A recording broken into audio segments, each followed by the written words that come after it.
Well,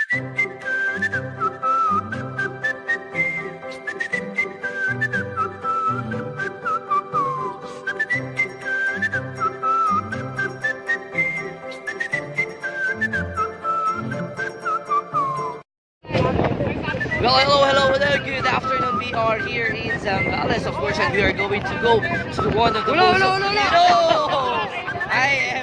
I'm close to that.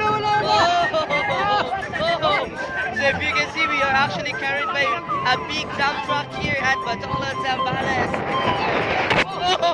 Oh my God! My phone was actually hit by a branch of a tree.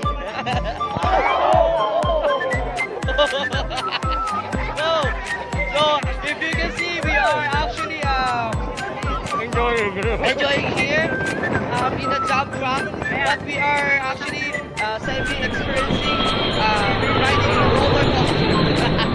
So I'm here research here. Yeah. Okay, if you were going to look, so here we have a very beautiful. We have actually our very beautiful city here in this place.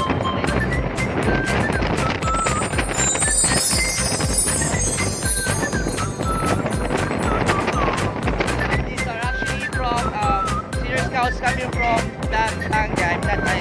I'm not sure what specific state in Pampanga. Ma'am, taga-saan po kayo sa Pampanga, ma'am? Mexico? Okay, Mexico! Mexico! Mabuhay mga taga-Pampanga! Mabuhay mga taga-Cagayan! Mabuhay mga taga-Pilipinas! So, we are the survivor of Typhoon Bisoy! Oh, there! Kita nyo, tahimik po kami dito. Wala pong maingay dito! Wow! So, we are most behaved here.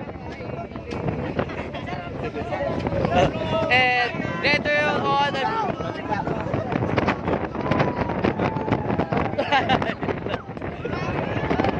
so,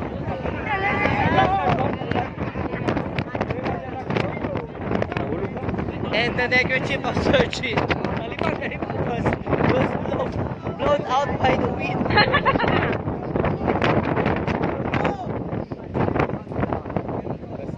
Okay, so we are going to continue later the video. We are going to, of course, arrive in place right now.